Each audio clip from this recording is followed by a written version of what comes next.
21 de noviembre de 1941. Prisión estatal de San Quentin, California. 65 periodistas, 23 guardias, una puerta de acero. Nadie hablaba, nadie se movía. El aire dentro de aquella cámara pesaba como nunca antes. Lo que estaba a punto de ocurrir era algo que ninguno de los presentes había visto y que jamás olvidaría. California estaba por ejecutar, por primera vez en su historia, a una mujer. Se llamaba Evelita Juanita Spinelli. En las calles la conocían como la Duquesa. No mató a un policía, no mató a un rival, mató a uno de los suyos, un joven al que había dado de comer, había dado refugio y llamaba parte de su familia. Y cuando todo terminó, no dejó una última declaración, ni una sola palabra. Pero lo que realmente hace estremecer este caso no es lo que ocurrió en la cámara de ejecución, es lo que los investigadores encontraron y lo que nunca encontraron en aquel río la noche en que él murió. Eso cambió el rumbo de toda la investigación. Quédate hasta el final. Vas a querer saber cómo termina esta historia. Bienvenido a The Execution Archive, el canal donde reconstruimos casos reales, crímenes reales y sus consecuencias. Si es la primera vez que nos ves, suscríbete y activa las notificaciones. Publicamos un nuevo caso cada semana. Ahora sí, empecemos. Pero antes de hablar de la mujer que terminó en esa cámara de ejecución, tenemos que hablar de los dos hombres que nunca lograron salir con vida. Leland Cash tenía un pequeño puesto de barbacoa en San Francisco, nada lujoso. Solo era un hombre trabajador que se presentaba cada día con la esperanza de ganarse la vida honradamente. Era sordo o tenía una pérdida auditiva severa, una condición con la que había nacido y sobre la que nunca tuvo control. Aquella noche del 8 de abril de 1940, Leland Cash estaba en su puesto haciendo lo de siempre. Atendía a sus clientes como cualquier otro día. Entonces entraron dos hombres armados y le gritaron una orden. Él no respondió, no porque quisiera enfrentarlos, no porque intentara desafiarlos, simplemente no los escuchó. Movió la mano. Tal vez para buscar su aparato auditivo, tal vez por un reflejo. Ese movimiento le costó la vida. Luego está Raymond Sherrod. Tenía apenas 19 años. No tenía hogar, ni un rumbo claro, ni una familia que lo sostuviera. Cuando llegó a la puerta de Evelita Spinelli, ella le ofreció exactamente lo que necesitaba: comida, un techo y la sensación de pertenecer a algún lugar. Raymond confió plenamente en ella. Los registros judiciales dejan claro que no murió por algo que hubiera hecho. Murió por lo que ella temía que pudiera decir. Y lo que ocurrió después con Raymond Sherrod es una de las partes más oscuras de toda esta historia. Ahora bien, ¿quién era realmente Evelita Juanita Spinelli? Nació el 17 de octubre de 1889. De sus primeros años se sabe muy poco. Gran parte de su historia quedó sepultada entre rumores y leyendas del mundo criminal. Lo que sí está documentado es dónde apareció después, Detroit, y con quién se relacionaba, la Purple Gang, una de las organizaciones criminales más peligrosas de aquella época. Fue allí donde comenzó a ser conocida como la Duquesa. Nadie sabe con certeza si aquel apodo nació por respeto o por pura ironía. Con el tiempo abandonó Detroit y viajó hacia el oeste. Se estableció en San Francisco, donde construyó una imagen completamente distinta. Ante los demás, parecía una mujer de mediana edad que daba alojamiento a jóvenes con problemas. Les preparaba comida, limpiaba la casa y les entregaba $10 por semana. Pero los expedientes judiciales cuentan otra historia. Aquella casa no era un refugio, era una escuela del crimen. Allí entrenaba a esos jóvenes para cometer robos y se quedaba con la mayor parte de todo lo que obtenían. Años después, la perfiladora del FBI Candice DeLong la describió con una sola frase: una psicópata de sangre fría que no veía a las personas por lo que eran, sino por lo que podía obtener de ellas. El entonces alcaide de la prisión, Clinton Duffy, fue todavía más contundente. Fue la persona más fría y despiadada, hombre o mujer, que conocí en toda mi carrera. Spinelli también involucró a su propia hija, Lorraine, conocida como Gypsy, y a su pareja de hecho, Mike Simeone, quien se convirtió en su hombre de mayor confianza. Su vida familiar y su vida criminal eran exactamente la misma cosa, pero todo no comenzó con asesinatos. Comenzó con delitos mucho más pequeños. Gypsy buscaba hombres ebrios por las calles de San Francisco. Los convencía de acompañarla hasta lugares apartados. Una vez allí, el resto del grupo aparecía y los despojaba de todo. Era rápido, limpio, casi rutinario. Cada integrante recibía $10 por semana. Spinelli se quedaba con el resto. Ella controlaba el dinero, controlaba a los hombres, controlaba cada decisión. Con el tiempo, los asaltos callejeros dejaron de ser suficientes. La banda pasó a cometer robos a mano armada contra negocios. El riesgo aumentó, también las ganancias, y el control de Spinelli sobre aquellos jóvenes se volvió todavía más fuerte. La lealtad no era una opción. El silencio tampoco era una sugerencia. Era una regla. El 8 de abril de 1940, envió a 2 miembros de la banda, Albert Ives y Raymond Sherrod, a asaltar el puesto de barbacoa de Leland Cash. Debía ser otro golpe más, rápido, controlado, sin complicaciones. No lo fue. Cuando Leland Cash murió, el caso dejó de ser un robo. Se convirtió en un asesinato. Y Spinelli entendió de inmediato lo que eso significaba. Lo que hizo después con uno de los jóvenes al que decía considerar como un hijo sería la decisión que terminaría destruyendo su organización, su libertad y su vida. Después de la muerte de Leland Cash, Spinelli no entró en pánico. Se puso a planear. Su círculo más cercano era reducido. Estaban Albert Ives, de mayor edad y presente la noche en que Cash fue asesinado, Mike Simeone, su pareja y hombre de mayor confianza, y Gordon Hawkins, otro miembro clave de la banda que más tarde sería juzgado junto a Simeone. Y luego estaba Raymond Sherrod. Tenía apenas 19 años. Era el más joven, el más vulnerable y, para Spinelli, también era el eslabón más débil. Los registros judiciales muestran con claridad cuál era su temor. Estaba convencida de que Raymond hablaría, que bastaría con dejarlo a solas frente a los investigadores para que confesara todo. Así que tomó una decisión. El plan fue meticuloso. Mezcló hidrato de cloral, un potente sedante, con whisky y se lo ofreció a un joven que jamás habría imaginado que la mujer que le había dado comida y un lugar donde vivir estaba preparando su muerte. Cuando perdiera el conocimiento, los demás se encargarían del resto, sin disparos, sin resistencia. Después construyeron una historia para encubrir el crimen. Un traje de baño, un puente aislado, un río. Todo debía parecer un accidente. El lugar elegido fue el puente de Clarksburg, sobre el río Sacramento. Lo escogieron por una razón muy simple. Estaba lo bastante lejos como para que nadie viera lo que iba a ocurrir. Cada detalle parecía estar calculado.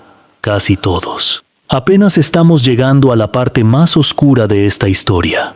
Si todavía no estás suscrito, este es el momento de hacerlo.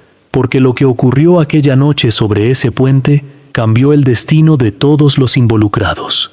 En cuestión de minutos, Raymond Sherrod ya no era un integrante de la banda, era un problema que había que hacer desaparecer. Mientras seguía inconsciente, lo trasladaron hasta el puente de Clarksburg, sobre el río Sacramento. Todo había sido preparado para que pareciera un accidente. Un joven que había ido a nadar, un cuerpo arrastrado por la corriente, nada más. Pero el plan no salió como esperaban. Sherrod aún respiraba cuando llegaron al puente. Los registros judiciales indican que lo arrojaron al río mientras seguía bajo los efectos del sedante, incapaz de defenderse, incapaz de pedir ayuda. Su cuerpo fue recuperado poco después. La autopsia reveló algo decisivo. No murió por los golpes, murió ahogado.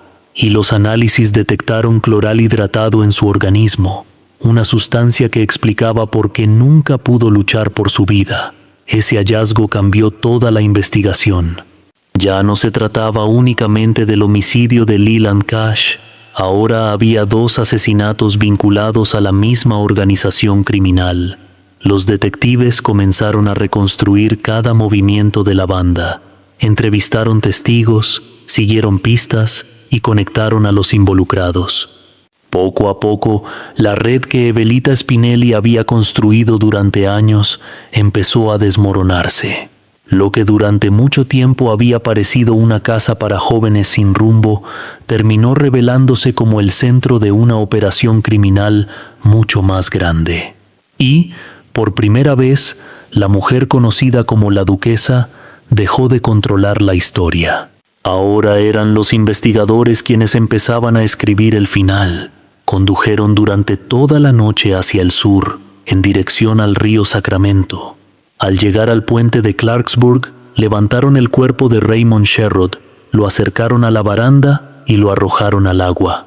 El plan parecía perfecto. Un ahogamiento. Un joven encontrado en el río. Nada que despertara sospechas. Nada que investigar.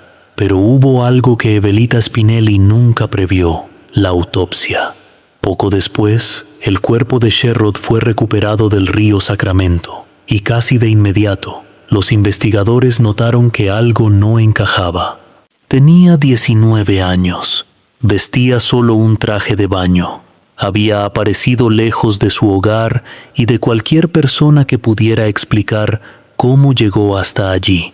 Las autoridades ordenaron un examen forense. Los resultados cambiaron el caso por completo. No había agua en los pulmones de Raymond Sherrod. Eso solo podía significar una cosa: ya estaba muerto cuando su cuerpo cayó al río. No murió ahogado. La historia del accidente era falsa. Además, la autopsia reveló claras lesiones provocadas por golpes contundentes. Sherrod había sido brutalmente agredido antes de ser arrojado desde el puente. Ahora los investigadores tenían 2 homicidios relacionados con el mismo círculo criminal, el de Leland Cash y el de Raymond Sherrod. Aún así, Spinelli no mostró señales de preocupación, no entró en pánico, no modificó su rutina, continuó dirigiendo la organización como si nada hubiera ocurrido. Pero dentro de la banda, el ambiente ya era muy distinto.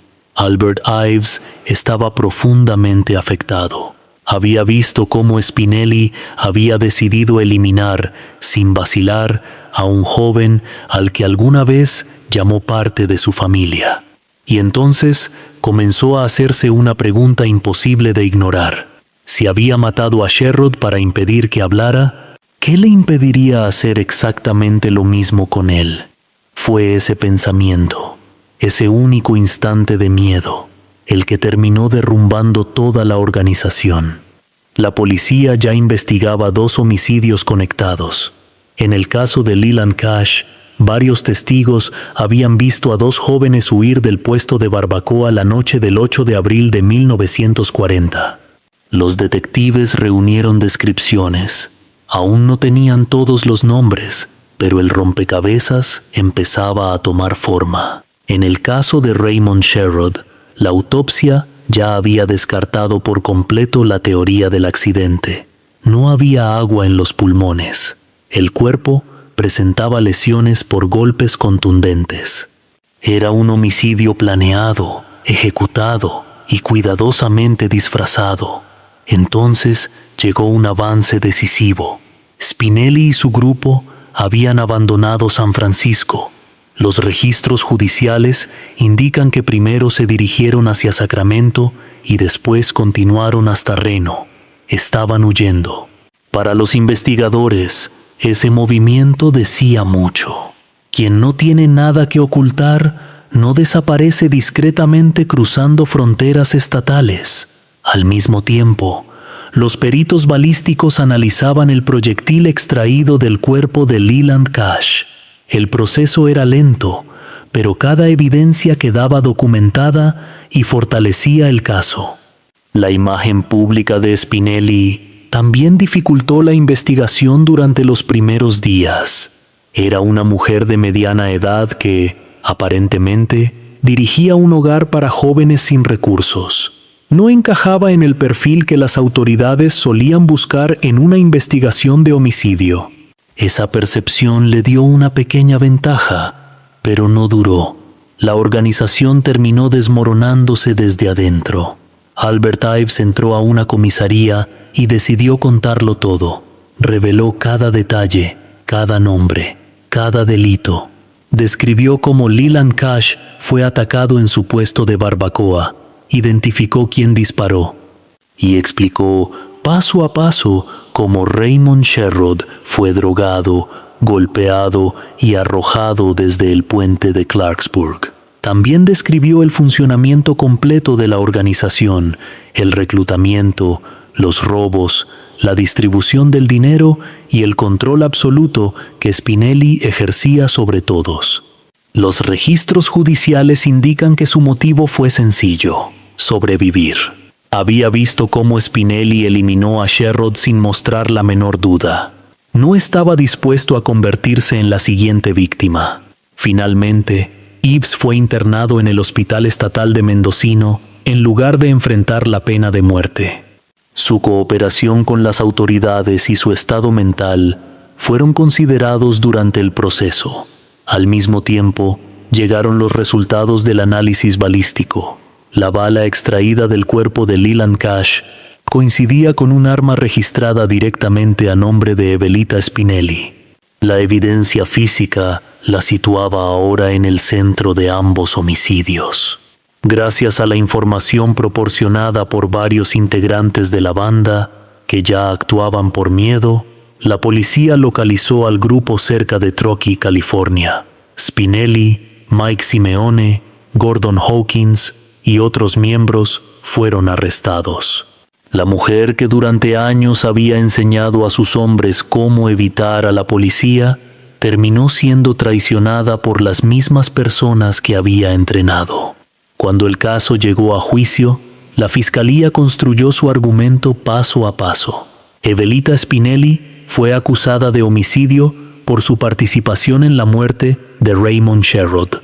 El asesinato de Leland Cash también fue presentado ante el jurado para explicar el motivo. Sherrod debía morir porque era el único testigo capaz de vincular a la organización con ese primer crimen.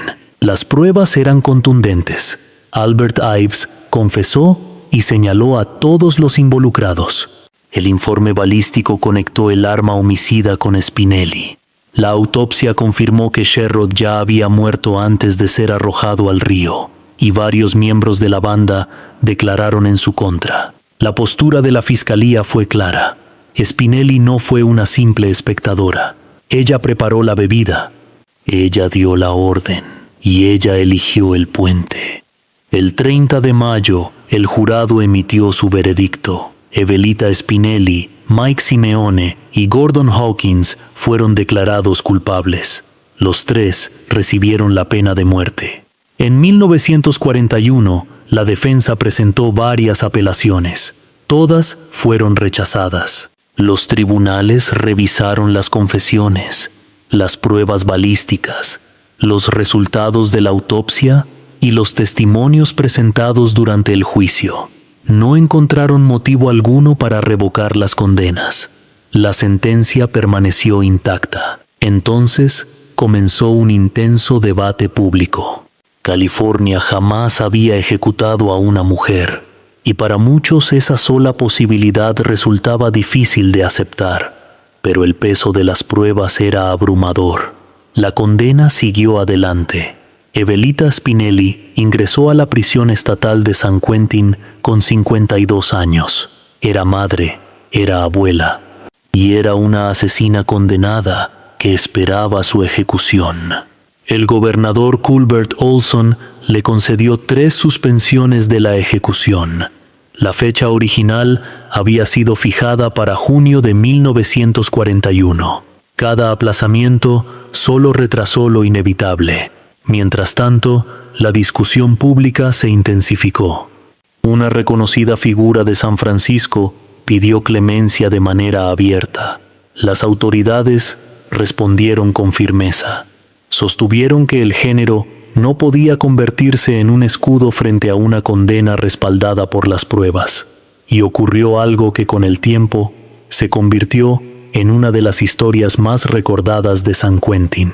Según diversos relatos, varios condenados a muerte ofrecieron ocupar su lugar en la cámara de gas. Si fue un acto de caballerosidad, compasión o simple leyenda, nunca pudo confirmarse con certeza. Su última comida fue sencilla, una hamburguesa y carne de pavo, nada más. Permaneció despierta durante su última noche, escribiendo cartas y conversando con Alice Gwynne, la encargada de la prisión de mujeres de Tehachapi, quien viajó para acompañarla en sus últimas horas. Antes de entrar en la cámara, recibió la Sagrada Comunión.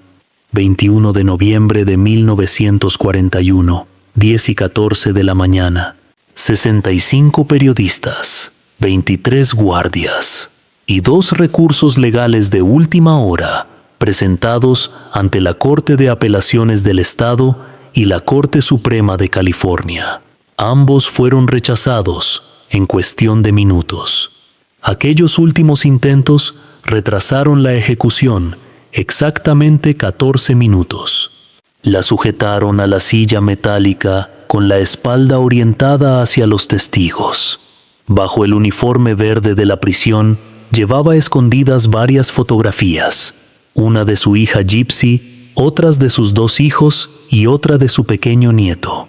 Mientras el gas comenzaba a llenar la cámara, sus labios se movían en una oración silenciosa.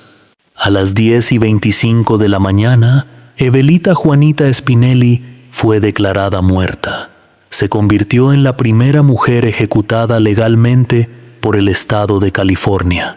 Una semana después, el 28 de noviembre de 1941, Mike Simeone y Gordon Hawkins fueron ejecutados en la misma cámara de gas. Albert Ives nunca llegó a ese lugar.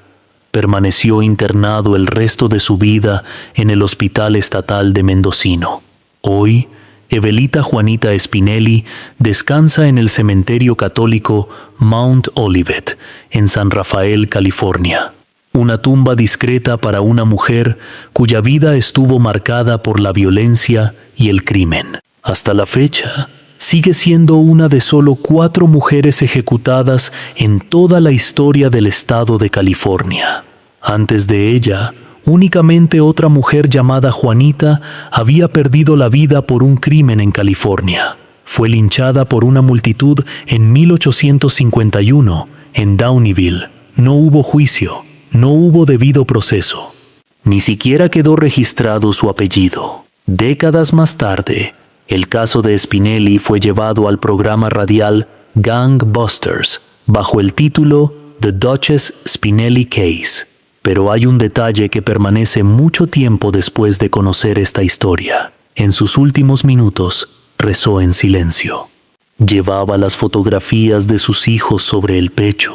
Con esas mismas manos, tiempo atrás, había entregado a Raymond Sherrod el vaso de whisky que selló su destino. Le ofreció un hogar a jóvenes que no tenían a nadie y terminó quitándole la vida a uno de ellos para proteger la suya. ¿Qué momento de este caso te impactó más? Cuéntamelo en los comentarios. Quiero leer cada una de sus opiniones. Si esta historia te impactó, dale me gusta al video y compártelo con alguien que disfrute los documentales de crímenes reales. Y si todavía no estás suscrito, este es el momento de hacerlo. Activa las notificaciones para no perderte ninguno de nuestros próximos casos. La próxima semana analizaremos otra historia que, una vez más, pondrá a prueba todo lo que creías saber sobre el crimen, la justicia y sus consecuencias. No querrás perdértela. Nos vemos en el próximo episodio.